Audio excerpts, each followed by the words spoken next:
pinagkasundo sa isang katawan ni Kristo Jesus ang kanyang banal na iglesia. Ito po ang aming dalangin sa tanging pangalan ng aming Panginoon sa Kristo. Amen. Ang title po nating sermon ngayong gabi sa ating pagpapatuloy o sa ating lecture continua sa Book of Proverbs, For the Lord giveth wisdom, and ito po yung part 1. For the Lord giveth wisdom, part 1. Dahil ito po ay first of the two parts that I will be delivering to you from Proverbs chapter 2. Mangyari pong ibahagi na rin po sa inyo kung paano natin ito madidivide na siyang ating itutuloy sa darating na linggo. Yung unang bahagi po from verses 1 to 7a, makikita po natin dito sa biyaya ng Panginoon, pagdating sa wisdom na siyang kailangan natin, naroon yung generous provision.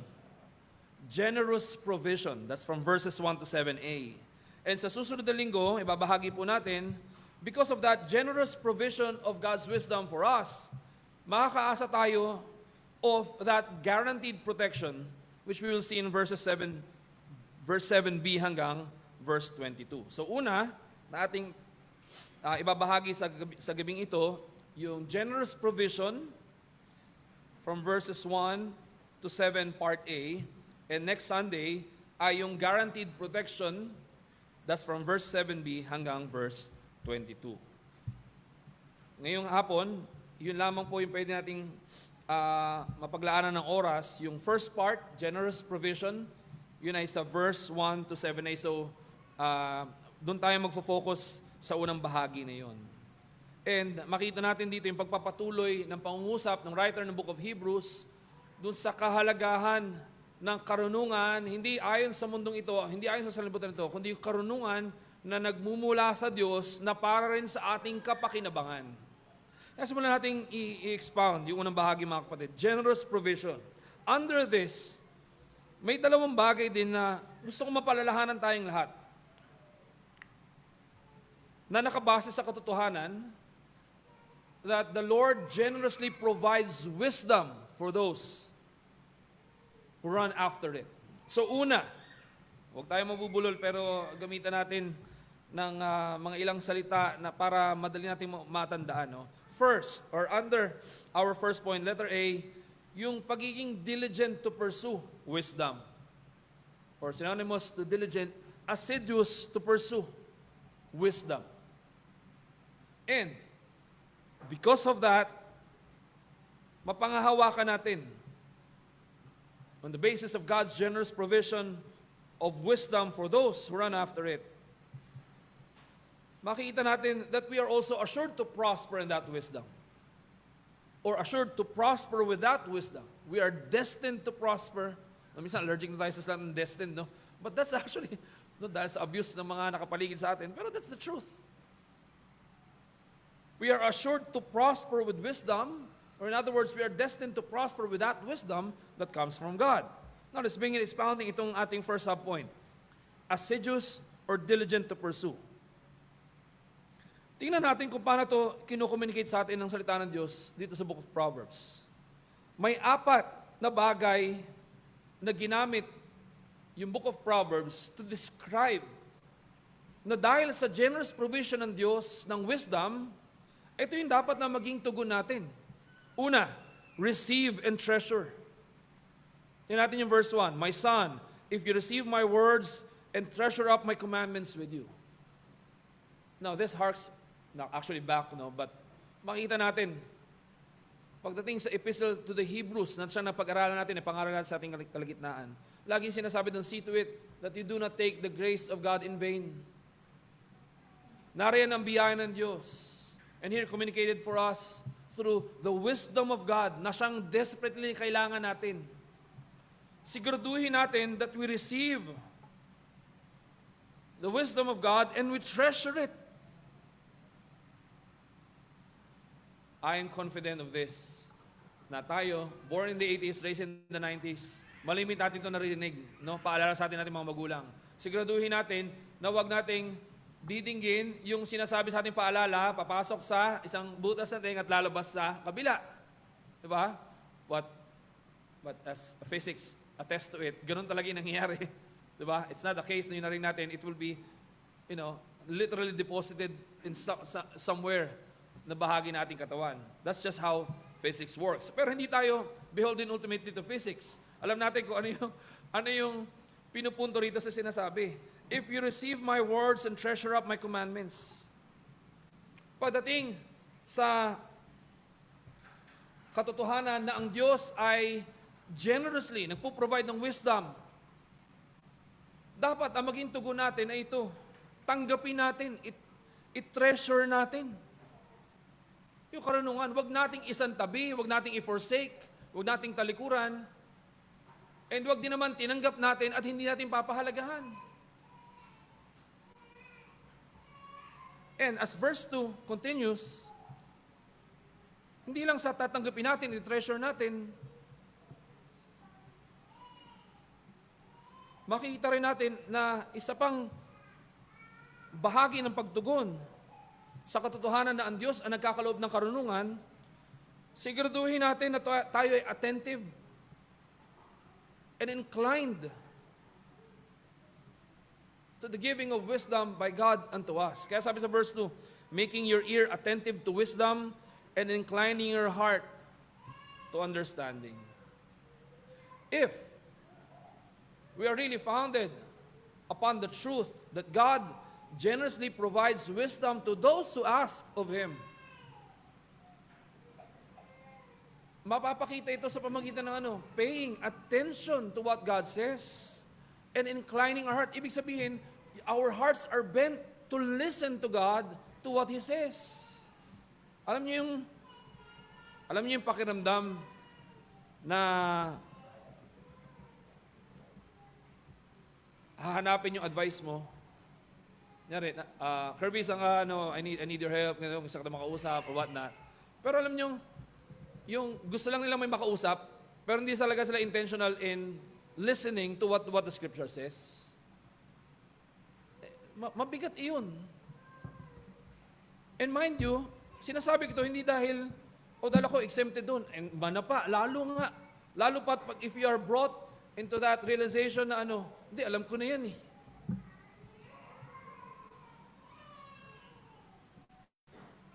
Kaya hindi lamang para sa inyo, kundi para sa bawat isa. Yun ang paalala.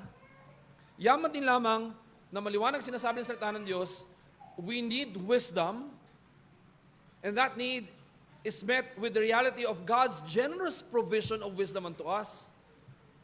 Ibigay natin yung buong atensyon natin sa Diyos. I-incline or i-bend natin yung ating puso sa pakikinig sa Kanya. Bakit? We are surrounded by the deafening cacophony of what the world shouts unto us. And if we are not careful, we will be easily led astray.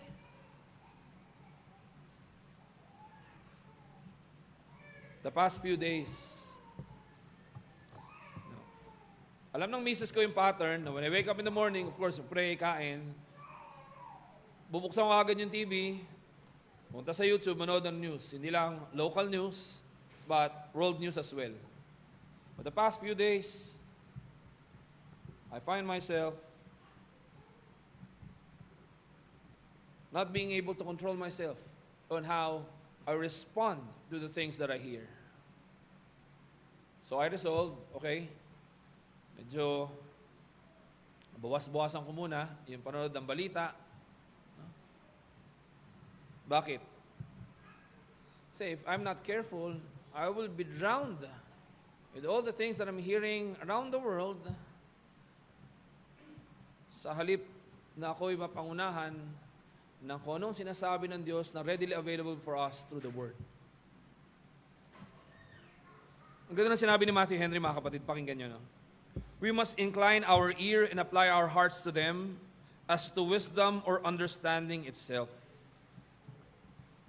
Many wise things may be found in human compositions, but divine revelation and true religion built upon it are all wisdom. We must, accordingly, receive the Word of God with all readiness of mind and bid it welcome, even the commandments as well as the promises, without murmuring or disputing. Ang dapat maging tugon natin, speak, Lord, for thy servant hears. Pero kadalasan nasusubukan tayo sa Lord, mamaya ka na, ako muna. Whether you admit it or not, I know for a fact that when we are careless and when we forget, we are found in that particular stance before the Lord, and it is not only not glorifying to the Lord, but that is detestable to Him.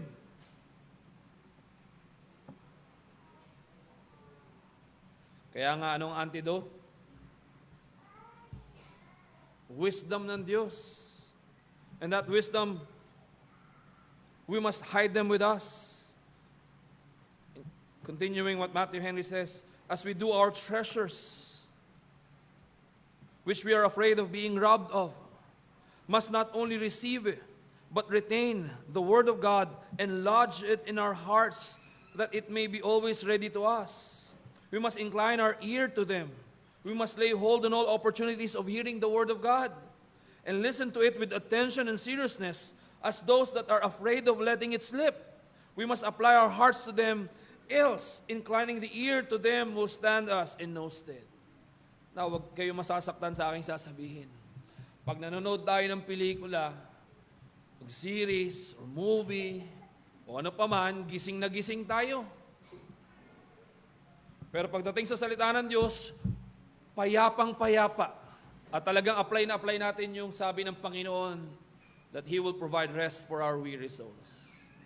Now, kidding aside, no, I know that you know what I'm trying to point out here. Bakit pag sa mga bagay na walang katuturan eternally, gising na gising tayo, sipag na sipag tayo, handang-handa tayo, pero pagdating sa salita ng Diyos,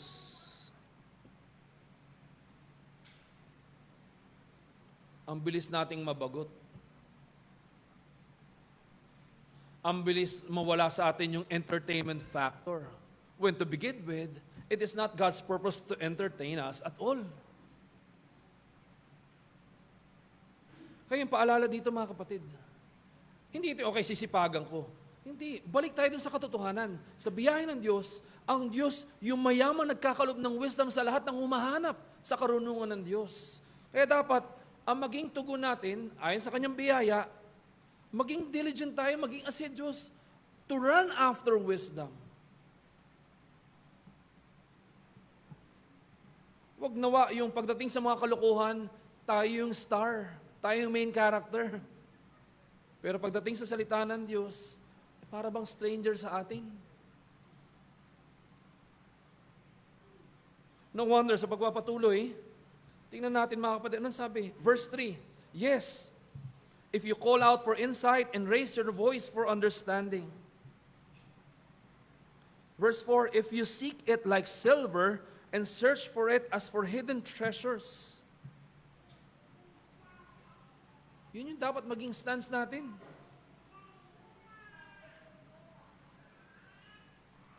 To call out for insight. Raise your voice to cry out for understanding. Kapag merong matinding sale, limited lang yung tao. No? Sabihin nyo, Pastor, isa ako dyan. Makikipag-unahan talaga tayo. Dahil halos kaibigan ko na yung mga employees sa Nike sa SM Fairview. So the day before, Sir, balik ka bukas. Bukas, ito yung oras. Mag-50% kami. Abay, pang-apat, hindi pang-una, pang-apat ako sa pila. Pero interesado tayo, hindi ba? Tapos, kapag limitado lang yung stock ng sapatos na yun, no, maraming tao na kayo mo, sisigaw ka talaga. Boss, size na ganito. Kasi importante siya sa atin. We value it, we treasure it.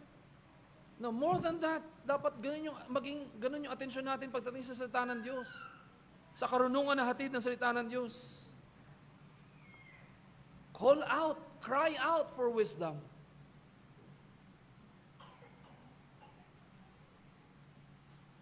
Hindi lang, yun yung hanapin natin.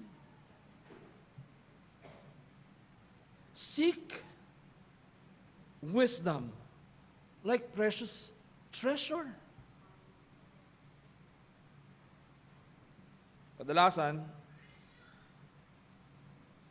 pag na wawaglit yung ating paningin palayo sa Ebanghelyo ni Kristo Jesus, tinatrato natin yung salita ng Diyos sa tira-tirang lakas o resources natin. Whereas dapat, sa katotohanan na ang Diyos yung nagkakalob sa atin sa mayamang pamaraan ng karunungan na kailangan natin, pagpahalaga natin. Yun yung sinasabi ng salita ng Panginoon in the book of Psalms, diba?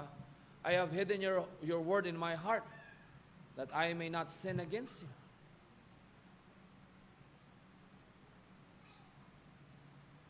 Paghirapan natin.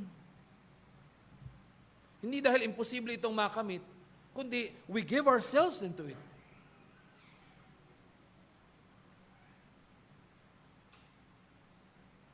Kaya nga, mga kapatid dito, sinisikap natin sa bawat pagkakataon na pwede, no, i-enrich yung ating mga buhay. Saan? Sa pag-aaral.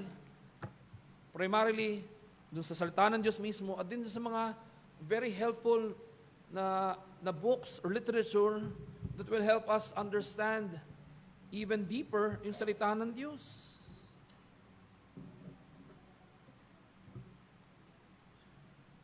Kapag may promo, maraming mga tanong, hindi tayo kinakatamaran, sasagutan natin. No? Pero pag mga discussion questions, no, hindi, asa na tayo sa, hindi, dapat hindi ganun. Dapat ibigay natin yung ating buong puso, buong isip. Of course, understanding yung kabisihan ng lahat, no, that's given.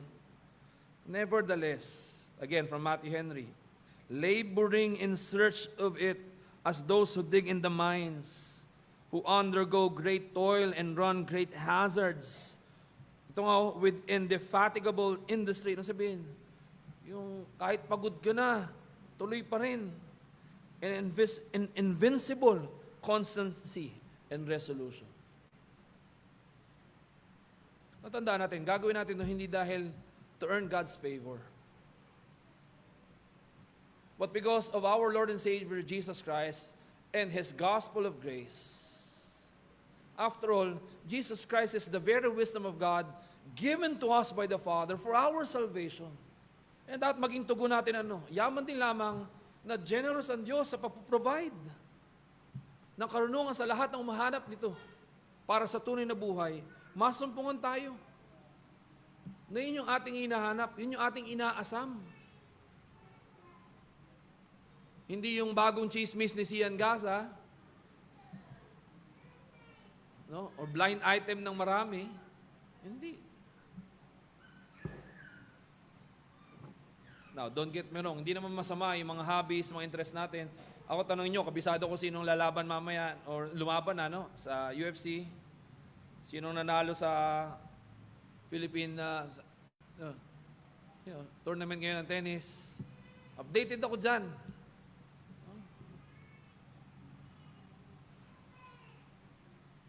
At bakit hindi manalo-nalo ulit yung Hinebra? Hindi naman masama yung mga bagay na yan.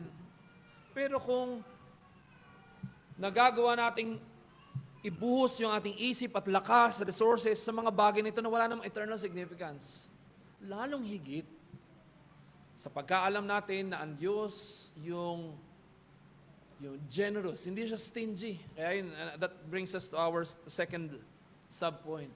Hindi siya stingy. Sa halip, generous siya sa pag-provide sa atin ng wisdom.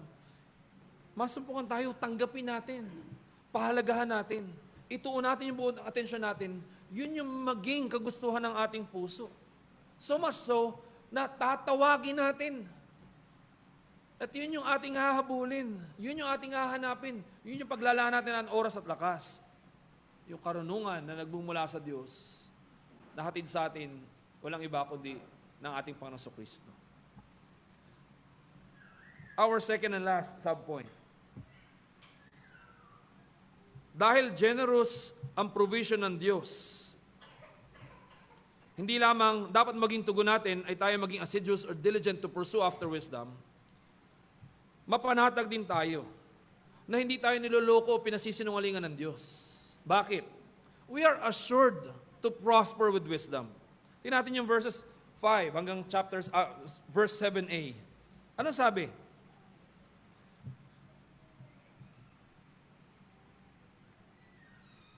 After laying the conditions sa verses 1 to 4, now we can see the consequences thereof.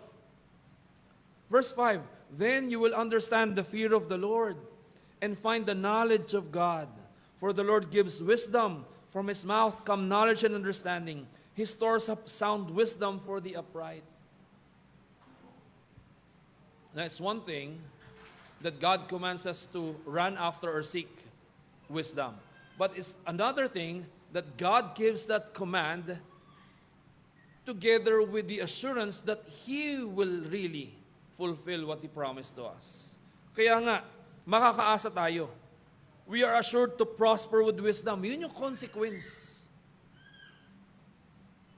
Yun yung consequence. Tingnan natin, verse 5. Hindi mo kailangan manghula. Hindi mo kailangan magduda.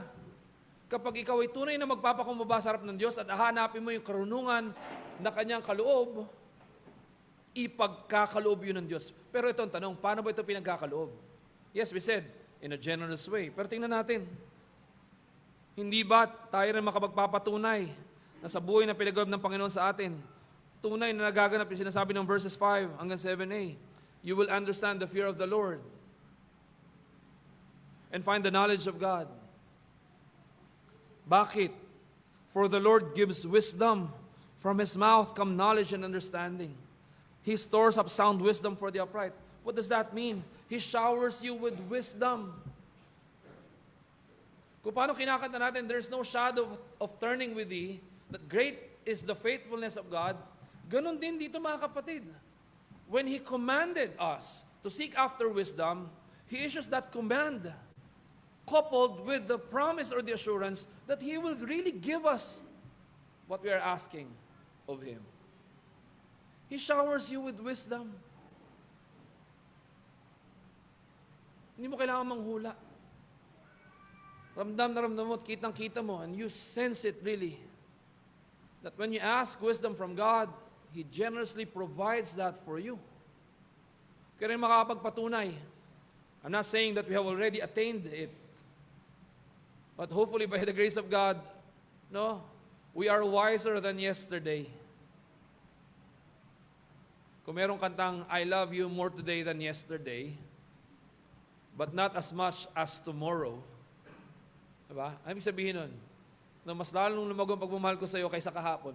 Pero hindi ito yung katapusan. Meron pa mas titinto. And kinabukasan, you will see and you will feel.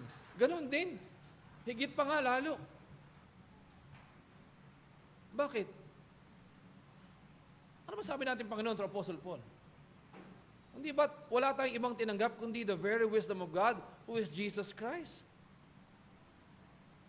Kaya kayo na makapagpapatunay sa kabila ng lahat ng ating mga frailties and faults and flaws. But by the grace of God, when we see things through the lens of the gospel of God's grace in Jesus Christ, we act and we behave and we respond with wisdom, wisdom that is not manufactured in us, but rather generously provided unto us by our faithful God. He showers you with wisdom.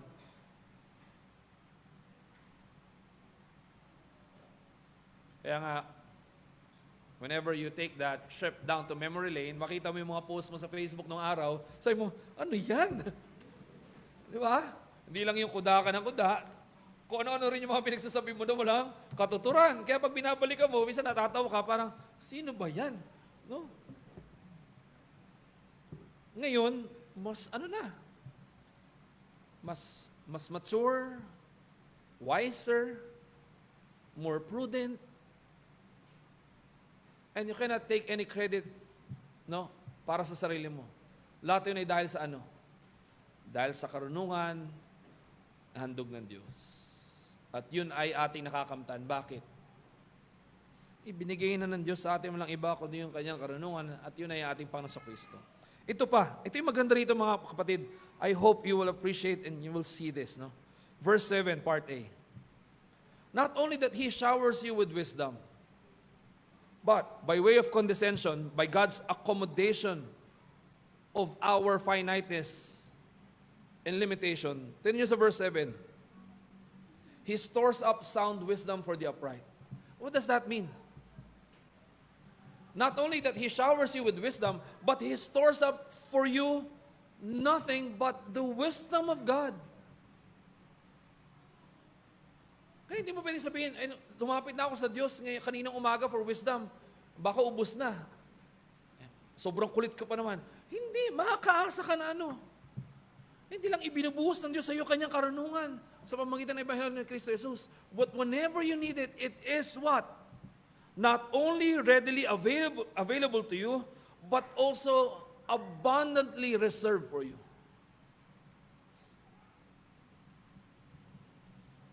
Alam niyo mga kapatid, isa sa mga pinakamahirap na ginagawa ko bilang pastor ay yung pangunahan tayo in our confession of sins. And titignan niyo, walang script dito. But it's just the outflow from my heart. Bakit? Noong nakarang linggo, yun na rin yung pinangunahan ko sa inyo na ihingi ng tawad mula sa Diyos. No, hindi lang dahil pagod na ako sa inyong paghingi ng tawad, kundi sa aking mismo sarili, yun talagang wala tayong masasabing iba, kundi Panginoon, ito na naman kami.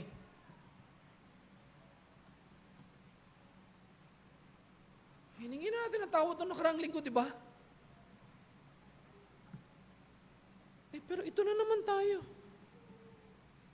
We approach the throne of grace, praying the same thing.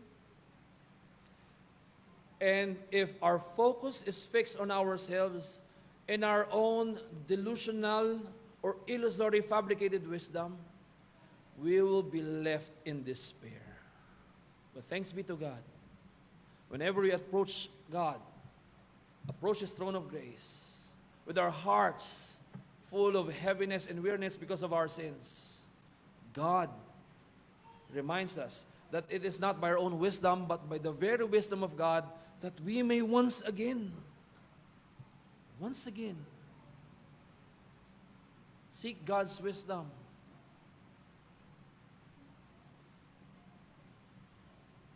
For us to be humbled before Him, for we see not only our desperation, but also the beauty of depending upon God alone by His grace for us. Hindi lang readily available to you, but also abundantly reserved for you. Hindi mo pwedeng sabihin, no? Baka napapagod ng Diyos sa akin sa kakahingi, no, ng wisdom. Lalo na bukas. Mind you, Lunes na Lunes, kakamot ka, alam ko ito, tinuro sa akin kahapon na. Pero hindi mo sasabihin, sige, skip muna ako, bukas na lang, Tuesday na lang. Hindi. Deception yun ng Satanas. Yun ay wisdom according to your own. Sa halip pa yan, no, dapat makita natin, ina-assure tayo ng Diyos that not only that we will receive, but we will prosper with that wisdom. Ang problema kasi sa atin na ito, hanap tayo ng hanap ng prosperity sa maraming mga bagay na hindi naman mag-fulfill sa atin eternally. Whereas, God speaks to us through His Word, centered upon the Lord Jesus Christ and His Gospel. We may not be rich in so many things as far as this world is concerned, but we have already been richly blessed, and God stores abundantly for us that which we desperately need. Ano yun? The wisdom of God. Kaya, balik dun sa aking sinasabi, no? Pagbukas mo ng TV, na internet, hingga sa YouTube,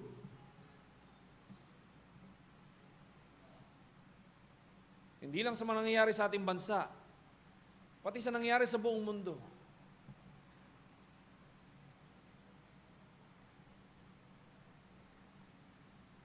Wala talaga siyang ibang idudulot kundi despair.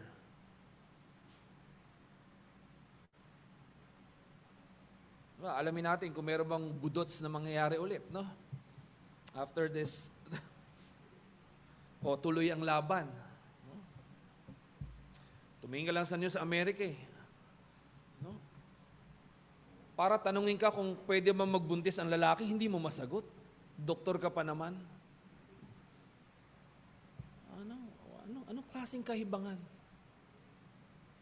Yun yung sinasabi ng Biblia, di ba? Dahil hindi ina-acknowledge yung tunay na Diyos, yung mga nagsasabing sila ay pantas, mga matatalino, saan nasusumpungan? Sa kahangalan. Pero kahit hindi ikaw ang pinakamatalinong tao sa room na ito, o sa trabaho mo, ano pa man, hindi mo man maunawaan ang lahat ng bagay, pero ito yung assurance na binibigyan nila sa atin. Sa mga bagay na pinakakailangan natin, mayamang pinagkakalob ng Diyos yung karunungan na nagmumula sa Kanya, na siyang tunay na kailangan natin para sa ganap na buhay na kasiyasiya at kalugod-lugod sa Diyos. Allow me to close in this way, dahil magpapatuloy pa ito sa susunod na linggo. No? Once,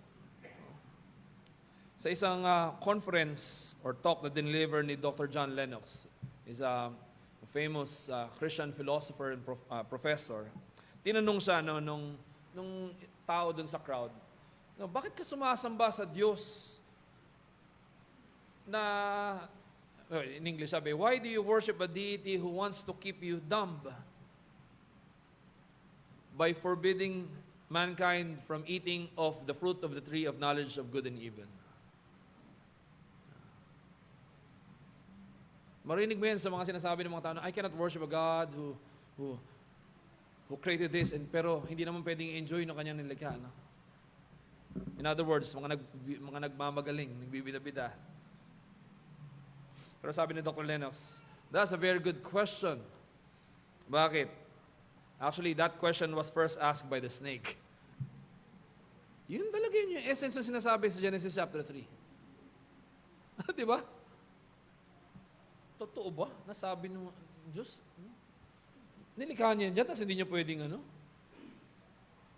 isa sa mga opposition na marami, no? Parang, I cannot worship a God who gave His very own Son to the violence that, He actually caused, no? Pero yung essence ng tanong kay Dr. John Lennox, ito, no? Why do you worship a deity who wants to keep you dumb by forbidding you from eating of the fruit of the tree of knowledge and good and evil? Anong ganda ng sagot ni Dr. John Lennox? No? That's a good question because that question was first asked by the snake, by the serpent. Yun.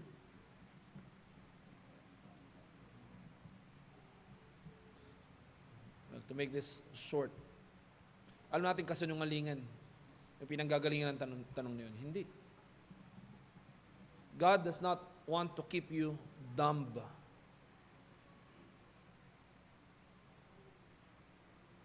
In fact, God was pleased.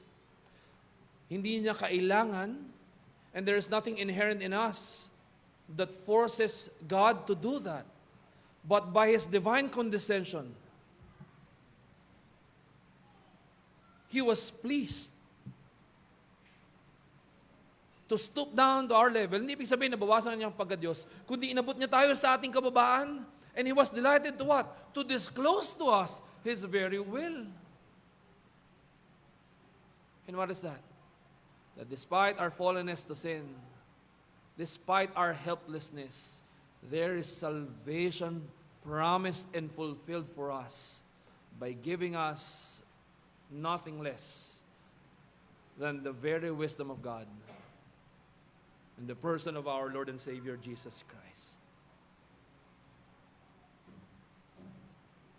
Again, like what I said, if you flesh out pa to even more sa darating na linggo, no? But for now, makita natin dito sa Proverbs chapter 2. The fault is not in God. It's always in us, fallen and frail sinners. Pero ano antidote? Balikan natin yung katotohanan. Ang Diyos, generously, He provides wisdom to those who seek after it. Kailanman hindi ka bibiguin ng Diyos. Hindi mo kailangan manghula na kapag ikay nanalangin, humingi ng karunungan sa Diyos, hindi mo kailangan manghula, maghintay na bibigyan ba ako? No, the fact that you approach the throne of grace, humbly asking for wisdom, you have already been imbued and showered with the very wisdom of God. Or else, you will stick to what? The foolishness of this world. Kaya umasa ka. Anuman ang kalagayan mo sa panahong ito, makakaasa ka na kung ikaw ay lalapit sa Diyos, malugod at mayamang ipagkakaloob niya sa iyo yung karunungan na iyong kailangan upang iyong tanggapin walang iba kundi yung kasaya-saya tunay na ganap na buhay mula sa Kanya. And in closing, allow me to point you to what James chapter 1 verses 5 to 8 is telling us. Buksan niyo yung mga Biblia sa James 1, 5 to 8. Ano man sabi roon? If any of you lacks wisdom, let him ask God, who gives generously to all without reproach, and it will be given him. But let him ask in faith, with no doubting. For the one who doubts is like a wave of the sea that is driven and tossed by the wind. For that person must not suppose that he will receive anything from the Lord. He is a double-minded man, unstable in all his ways. By the grace of God, mga kapatid, in closing, huwag tayo nawa masumpungan dito. Double-minded, unstable. Sa halip, sa biyaya ng Diyos, whenever we are confronted with many things, trying to pull us down, luring us into the deceptive package of the wisdom of the world, may we be found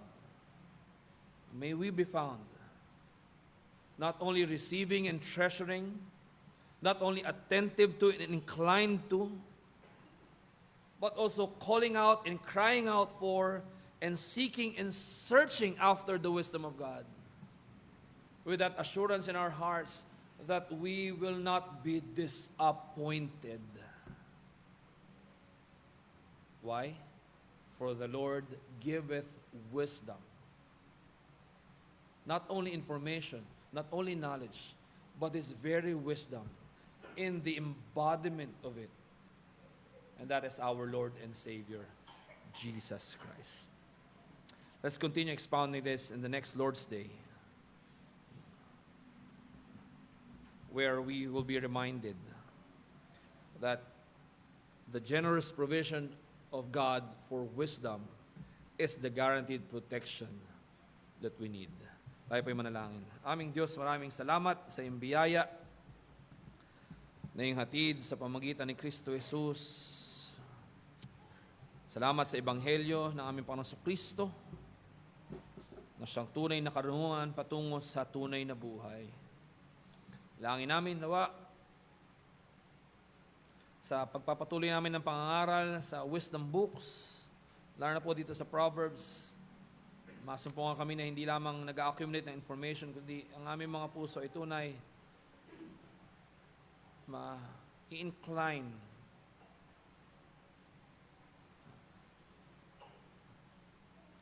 sa tunay na karunungan na nagmumula sa iyo, Diyos. Nang sa gayon kami, na habang hinihintay ang pagbabalik namin Panginoon Kristo, ang buhay namin ay maging buhay ng karunungan at kalulatian para sa iyo, aming Diyos, na siya nagkaloob ng kaligtasan para sa amin. Maraming salamat, O Diyos. Lahat po ito ay amin pong pinagkakatiwala at inihiling ng walang alinlangan. Alang-alang at sa pangalan ng aming Panginoon at tagapagligtasan si Kristo Jesus.